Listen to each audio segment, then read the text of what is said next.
ఇంటికి సుట్టపోడు వస్తే ఏం చేస్తాములా సీదా చికెన్ సెంటర్ పోతాం. దగ్గర దగ్గర కిలోలు కొట్టించుకొని వస్తాం కదా. ఇక ఆదివారం వచ్చిందంటే చెప్పే తరికే ఉండదు. ఇక 600 అయినా 106 అయినా ఇంట్లో ఖచ్చితంగా ముక్కు ఉండాల్సిందే.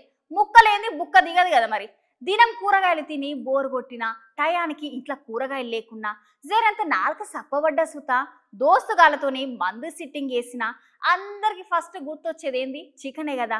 అది మొన్నటి దాకా. మరి ఇప్పటి మాట ఏందంటే నేను చెప్పుడు కాదు కానీ మీరే చూడండి. చికెన్ రేట్లు చూడంగానే జనాల గుండెల రైలు అడిగెడుతున్నాయి. అలా అవునలా కిలోకి 300 రూపాయలు. మరి అన్నా జర నువ్వే తోలుసుత తీసి అంటే ఇంకో 20-30 రూపాయలు ఎక్కువనే. మొన్నటి వరుస 200 రూపాయలు ఉండే కోడి ధర ఇప్పుడు ఏకంగా 300 అయిందట. ఇంకో 2 రోజులు అయితే ఇంకెంత పెరుగుతుందో అని జనాలకు మస్తు గుబులైతుంది.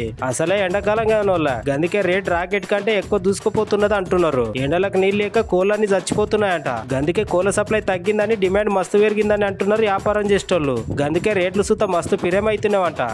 కారణంతో కోడి ధర కొండకెక్కి కూస్తున్నది. మరి ఇక చికెన్ రేట్ గంతగానం పెరగడంతో ఇంకొంతమంది అక్కలైతే వామో ఆ చికెన్ కి పెట్టే పైసలతోని దగ్గర వారం రోజులకు సరిపోయేటట్టు బొచ్చడానికి కూరగాయలు వస్తాయి అంటున్నారు. ఎప్పుడు లేని సీఏ కూర గింత ఫిరేమైతే ఎట్లనోళ్ళ అంటున్నారు అందరూ.